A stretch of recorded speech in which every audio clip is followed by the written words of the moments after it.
We're almost to training camp for the NFL as it begins next week, but there are still plenty of quality free agents out there for teams to sign. We talk about the best fits for some of the best players still available on the free agent market, all that and more coming up next here on this episode of Locked On NFL. You are Locked On NFL, your daily NFL podcast. Part of the Locked On Podcast Network, your team every day.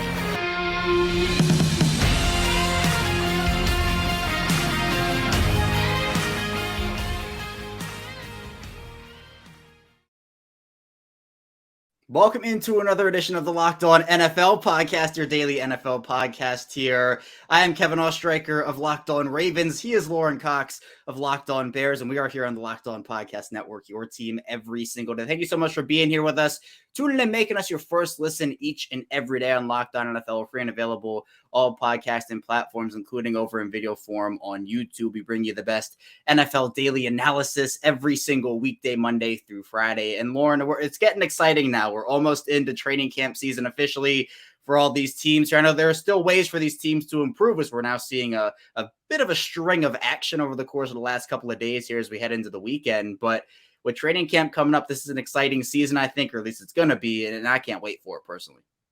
Yeah, this is the time when feels like all the veteran players who have been sitting out this offseason holding, just not wanting to go to mandatory mini camps or OTAs are finally knocking the dust off a little bit and awaking from their slumber and already it's all right, I guess now it's time to get to work. And I feel like even by the time somebody might listen to this, some of the free agents we're going to talk about may even sign with teams. We'll see. Yeah, it's crazy how, we're recording this right after the Ravens signed Melvin Gordon. They're visiting with Kyle Van Noy. So it's been a whirlwind of 30 minutes for us here before recording this show. But literally anything can happen at any different point. And I know you can find players who can contribute at this point. Look, it's not March. We're not in the first week of free agency where there are all those guys available and you can kind of pick and choose. But there are still some quality guys here and there. So I think it's a good idea for us to kind of go in and talk about where these guys could sign and where their best fits are. So, talking about the quarterback position, you're not going to find a starter unless you're really down bad at the position right now.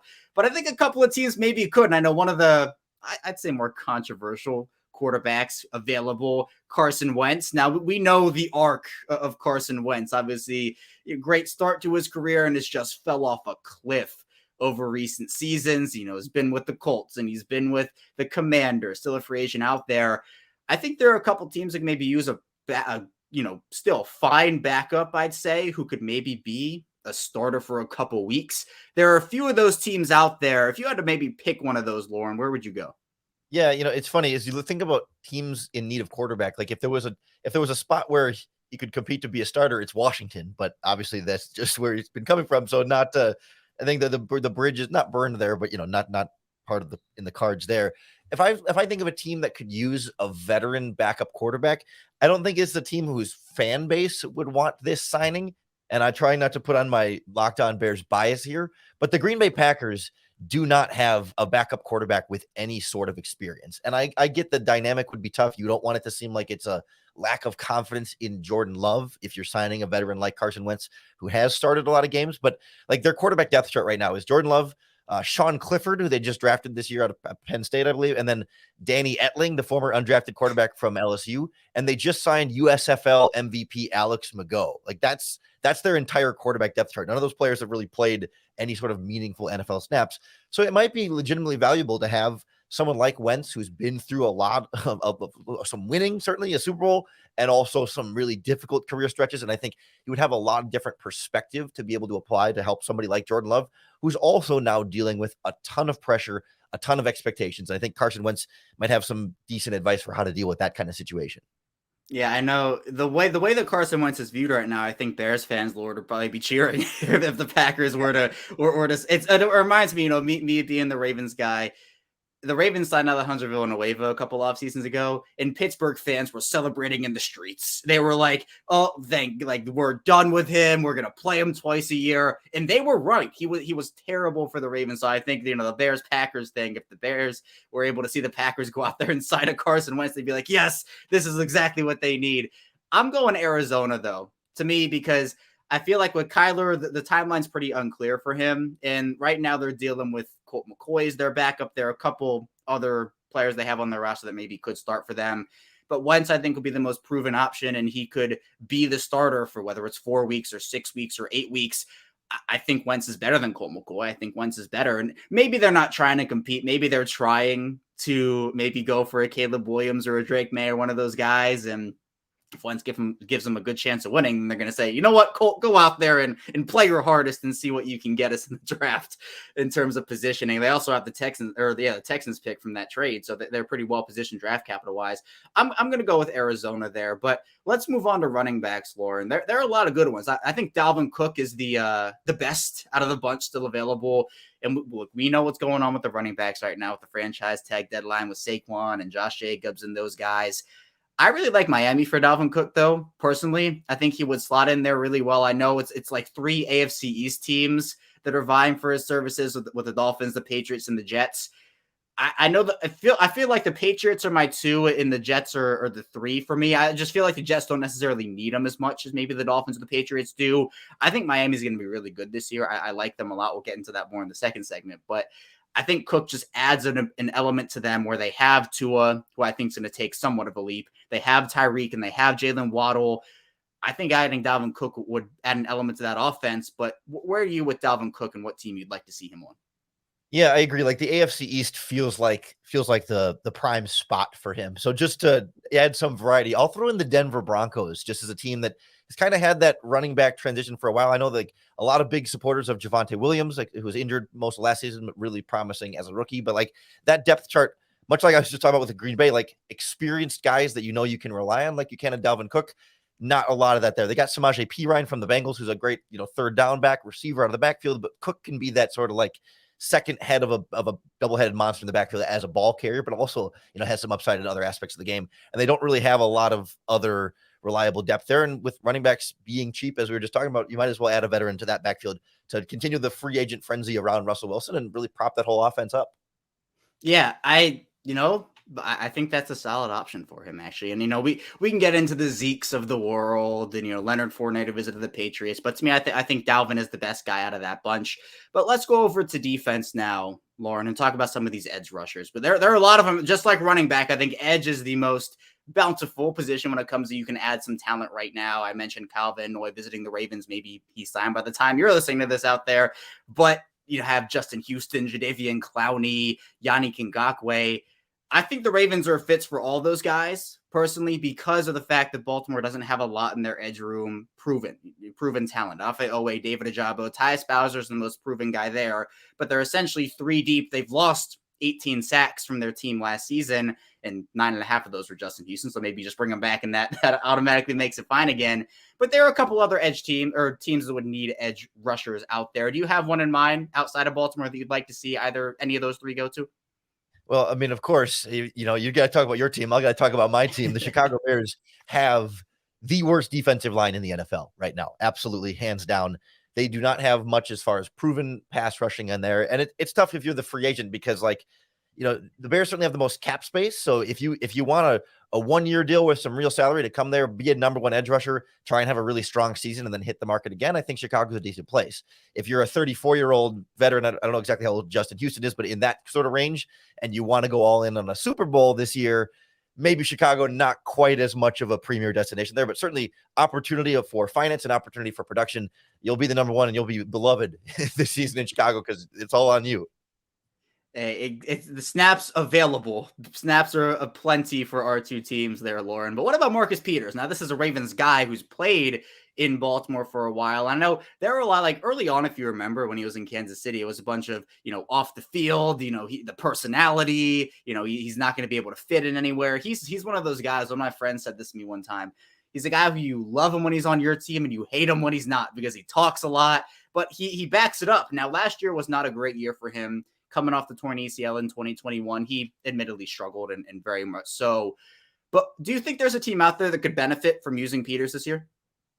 Yeah, it's a question of, I do come back to a little bit of the, like, again, does he want to go to a team and try and ball out for a year and get another bigger contract, or is he going for a Super Bowl? Because I think a team like the Raiders could desperately use, a cornerback of his caliber. It is not a pretty cornerback depth chart in Las Vegas. I mean, they're relying on former Chicago Bear and Viking Duke Shelley, who had a good year last year, but is a former 6th-round pick. And they got David Long over from the Rams, and they like their young slot guy, Nate Hobbs, but like that is not a group of household names. The average, casual football fan might not have heard of any of those 3 names that I said out loud. Certainly, I know our Locked On NFL listeners, they know cornerbacks, they know their Raiders cornerbacks, but Marcus Peters would be a massive upgrade, I think, over any of those guys. But Vegas is not the most attractive football team, even if it's an attractive football city.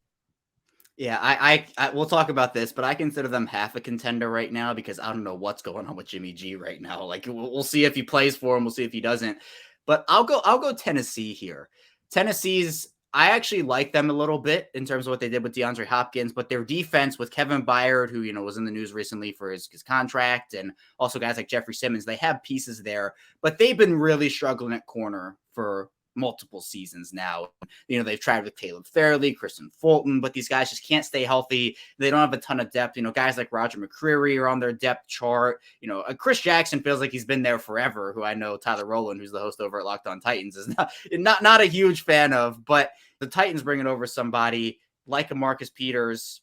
He might become their number 1 instantly in that room, even if he didn't necessarily play well in 2022. So maybe 2023 is a bounce back here. And I don't think he's going to be demanding this huge deal. So even though Tennessee just did cough up a pretty big chunk of change for DeAndre Hopkins, I don't know. I feel like Tennessee would be a good fit for him. But coming up in the second part of the show, we'll talk about some of the dark horse Super Bowl contenders around the NFL, AFC, and NFC. So be sure to stay tuned. Plenty to get to on Locked On NFL. But first, I do want to tell you a bit about eBay Motors, and I'm super excited about this one. I'm a big fantasy guy. Lorin, are you a big fantasy guy?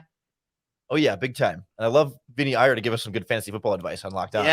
Yeah, well, he's going to give it to you because Vinny Iyer is going to be giving us the best picks of the week, eBay Guaranteed Fit Fantasy Picks of the Week, and our partners at eBay Motors. They've teamed up with Vinny to bring in some of the best fantasy picks each week, all season long. So if you're prepping for a draft, maybe you're scouting the waiver wire, every week we're going to be providing you the players that are guaranteed to fit on your roster. So let's see who Vinny has for us today. We're going to go with a couple of NFC East receivers, CeeDee Lamb and AJ Brown. And if you're looking for, that turn, like, Lorin, you have like the 10th pick and the 11th pick, or the 11th pick and the 12th pick. And sometimes people love that. Other times people are not so much a fan, but you can get 2 essentially wide receiver 1s with both CeeDee Lamb and AJ Brown. And you can do that with the initial spark for your roster.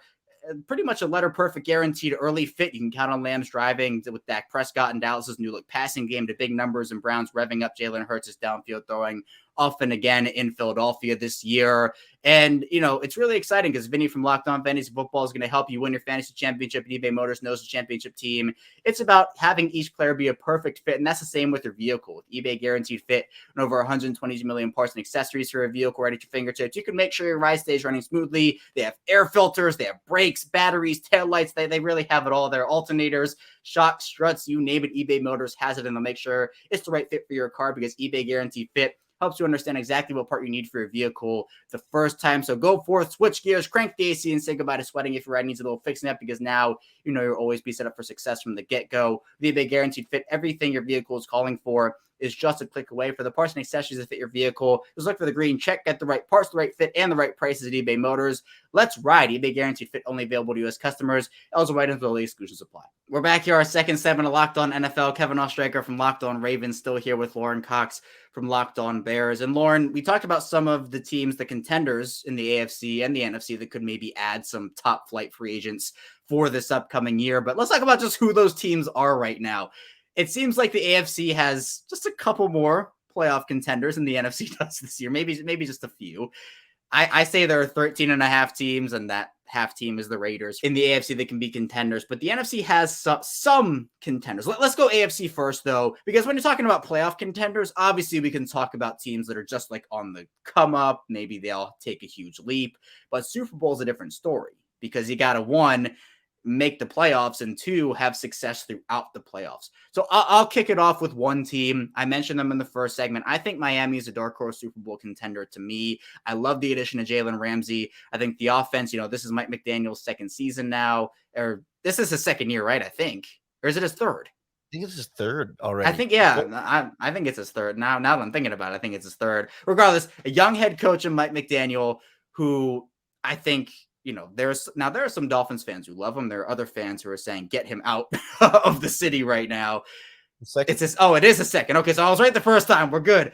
I second guessed myself, so we're good with the second year Mike McDaniel. But I think Tua's going to take a leap. Obviously, hopefully the health situation works out for him. He does not suffer any more concussions. That was pretty scary last year. All the situations went on with him. But I mentioned with Tyreek and Jalen Waddle and just the way the defense, I think, can perform. They still have Bradley Chubb from the trade they made. I think they're going to be really good. I think they've kind of revamped their secondary. They needed it last year.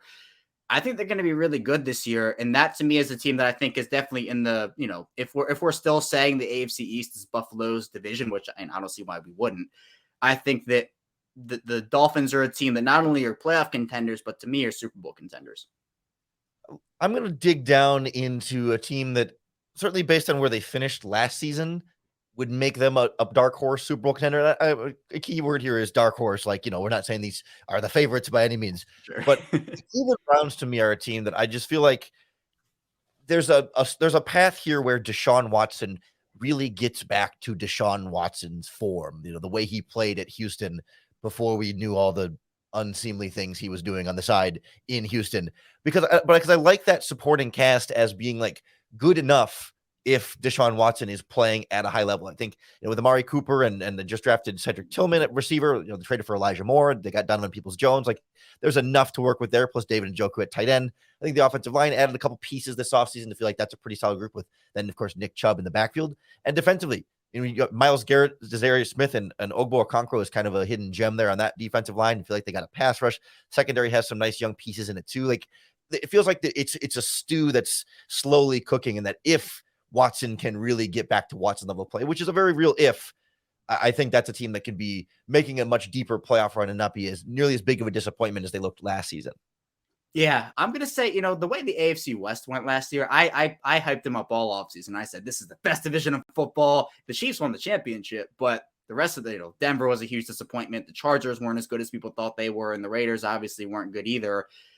I'm going to say the Chargers because we haven't seen playoff success from Justin Herbert yet. I love the Chargers roster this year. Now, I think adding Brandon Staley is one of the more controversial head coaches in the league, in my opinion. I'm not sure if he should still be there, but he's there, so we'll go with it for now. They add Quentin Johnston to be what hopefully is their wide receiver 3 with Keenan Allen and Mike Williams. Now, the thing with those two is injuries. They seem to never be able to stay on the field and stay healthy. I think Derwin James is incredible.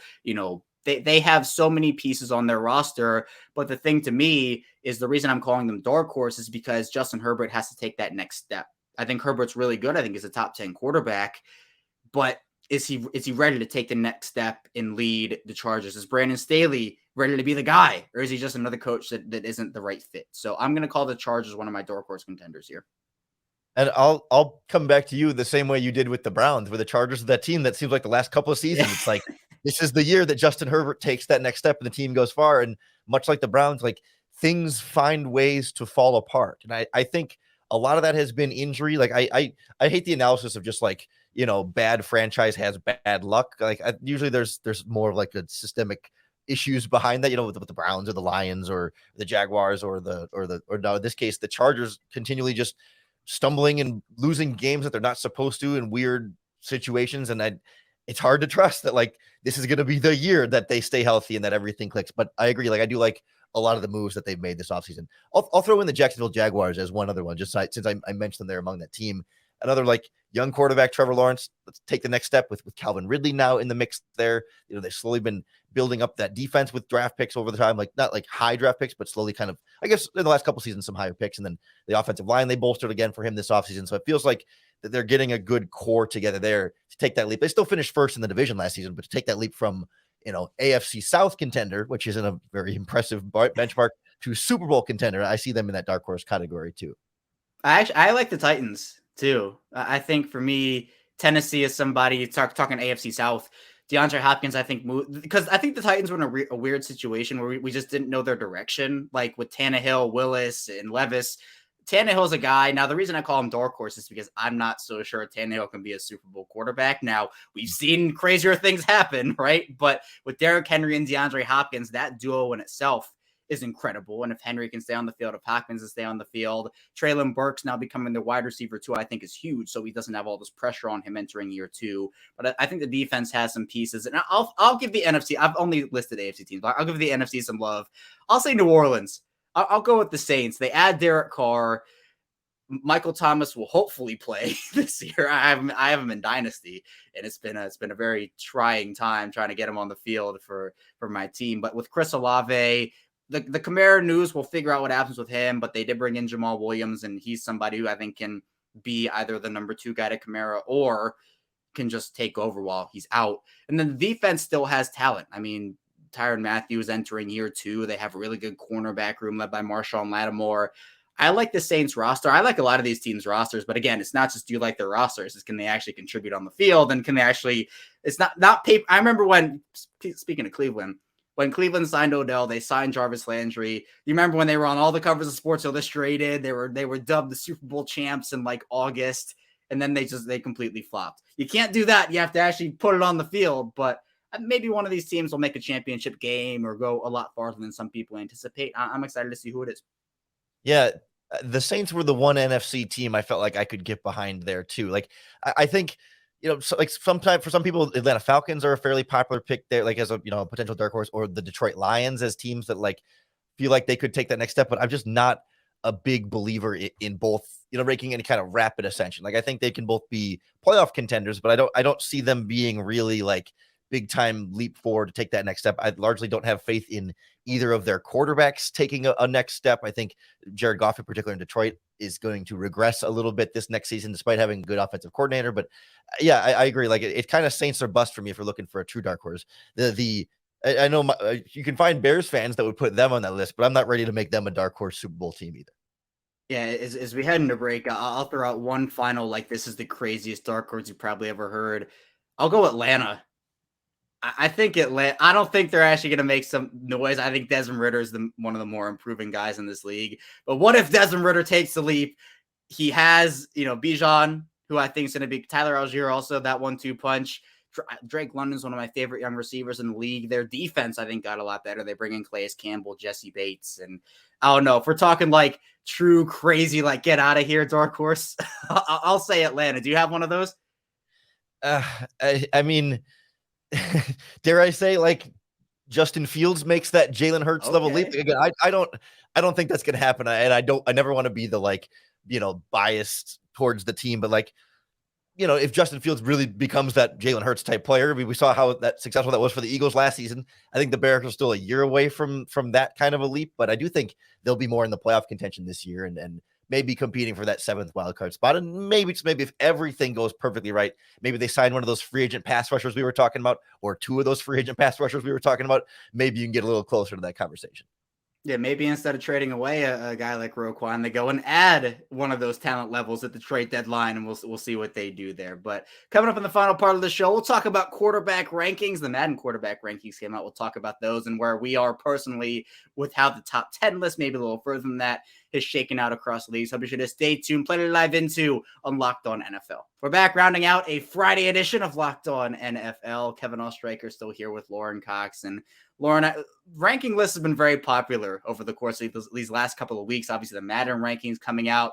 We've seen a lot of top 10 quarterbacks list. Now, the Madden rankings did come out for quarterbacks. And I usually don't say this, but I actually kind of agree with the list a little bit. I'll read them out 1 through 10 here, then we can talk about it. Patrick Mahomes was number 1 at 99. Joe Burrow, number 2 at 95. Josh Allen, number 3 at 94. Lamar Jackson, number 4 at 91. Jalen Hurts, number 5 at 88. Justin Herbert, number 6 at 87. Dak Prescott, number 7 at 87. Aaron Rodgers, number 8 at 86. Kirk Cousins, number 9 at 84. And Tua Tagovailoa, 83 at number 10. Now, one thing I just want to talk about off the bat here is I think, to me, we've seen a lot of top 10 lists, and I want to get your opinion on this because I'm very curious. Lamar Jackson versus Jalen Hurts is a conversation that I think a lot of people have had, and a lot of people have Herbert ranked over Lamar. And I think the reasoning for that is, at least what I've seen, is people say, well, Lamar can't win in the big moments. And Herbert, but I'm like, but Herbert also hasn't won in the big moments. And I go back and forth. I think Lamar is higher in my rankings than, in fact, he is higher in my rankings than Herbert. But where are you with that whole Lamar versus Herbert debate? Because here Lamar's over Herbert, but in the rankings I've seen, it's been mostly Herbert over Lamar. Yeah, I'm with you that like that's kind of the spot in here where you could see the most sort of wiggle room there. Maybe that Dak Prescott could be a conversation too, but Yeah. I think I agree. Like, I think we get too caught up sometimes in those big moments when we're talking about like, especially a Madden rating. It's like, what can the guy do? Not so much like what hasn't he done, but what can the guy do? And I feel like we criminally continue to underrate Lamar Jackson because I think not enough people actually watch Lamar Jackson play. They just know the idea of what Lamar Jackson is and does. And, maybe they've seen like one playoff game where he didn't throw particularly well for whatever reason, but like I don't think we're often getting a really good analysis of both players. Do we think Justin Herbert, huge arm who makes these spectacular throws, and we think Lamar Jackson, great runner who's mediocre thrower or whatever, however you might want to categorize that. And I don't feel like either of those are perfectly accurate representations of both players. I do think the upside, like, of course, Justin Herbert is the better passer and has the bigger arm and can make is a more consistent thrower for sure. But I think what Lamar Jackson is able to add to your football team while still being a very good passer is what puts him ahead of a guy like Herbert for me. Now, one of the interesting snubs on this list was Kyler Murray. You have Tua at 10 with an 83 rating, Kirk Cousins at 9 with an 84. And again, we're talking about Madden rankings, right? So again, I think the whole point of the game is, you're right. What can the guys do? So, for example, some stats inflate the rankings more than others. So, an overall will be higher if a player has, quarterback, for example, maybe has more throw accuracy or throw power or whatnot. But when it comes to actual, like, what you believe and where you believe Kyler is in a top 10 list, or maybe is he just out? I think Kyler is maybe like 10 for me, like right at the bottom, 10. I think he's a 79 in the game. Like he's a 79 overall. Do you feel like he should be higher, not only in Madden? Because I know, when it counts, it's about the actual, how good is he on the field. But where are you right now with Kyler and where he's kind of talked about in the discourse around him? Yeah, I do feel like Madden ratings too can kind of be a reflection of public opinion sometimes too, and not just purely like, scouting report X's and O's purely. And I think he kind of gets the bump because we all know that the Cardinals aren't going to be very good this season. And we're not even sure, health-wise where he's going to be at too. That like he might be a better quarterback than he's getting credit for here in a vacuum if you took him out of his current situation and put him on the Philadelphia Eagles supporting cast from last season or whatever. But given like what we've seen from him lately, like he has struggled, and we think he's better than the quarterback that we've seen lately. But these rankings and these ratings are supposed to reflect more of like what we're seeing versus what we think they are capable of. So I agree. Like it does feel like a little bit of a snub here, but I'm not as stunned by it because it feels like more of a popular opinion type of feeling there with him. Like I'm surprised a guy like Trevor Lawrence isn't a little bit higher, like approaching this top 10 range, maybe like a Geno Smith, just given how well he played last season. Like we can start to nitpick exactly. I don't know if I'd put Geno like above Tua there at 10, but these guys there's definitely more guys that belong like right in this threshold of conversation of just right outside and around the top 10 based on what they've done, maybe where they can still go from here. Right. There are guys like Trevor Lawrence, who's 11. Geno Smith is 12. Goff is 13. So Murray's 14 on this list at a 79. Deshaun Watson is 16. Russell Wilson is a 77 at 18. So there are a lot of those guys. Justin Fields, by the way, is at 20. How do you feel about that? He's a 76. 76 feels low, but like 20 doesn't as a ranking because he's got to prove it still. I mean, I get it. Like I think he's a lot better than that, but like Madden's not going to get, and rankings are not going to give him credit for what he hasn't done yet. But it feels like by the end of the season, he'll be a bit higher on that list. Yeah, I agree with that. But Lorin, I think that's all we have here. I appreciate you diving into this NFL content here with me today. I know we're excited for the 2023 season. Training camp is here. It's been a long off season, I think, but we're just now around the corner from the year, which is super exciting. Hey, we made it, and I appreciate everyone who's been tuning in for the ride with us throughout the long off season. We've been trying to help you, the Locked On listeners, get through it with us, and it's a team effort here, and we're really at the finish line now. It feels great. Yeah, that's what we're about here on the Locked On Podcast Network. Your team every day, 5 days a week, even in that, the lull period, not a lot of action happening. We bring you the content every single weekday. But thank you for tuning in here today on Locked On NFL. For Lorin Cox, I am Kevin Oestreicher. When we get back here on Monday, it's more NFL content here from us. So be sure to stay tuned for that. And we'll see you right back here on Monday on Locked On NFL.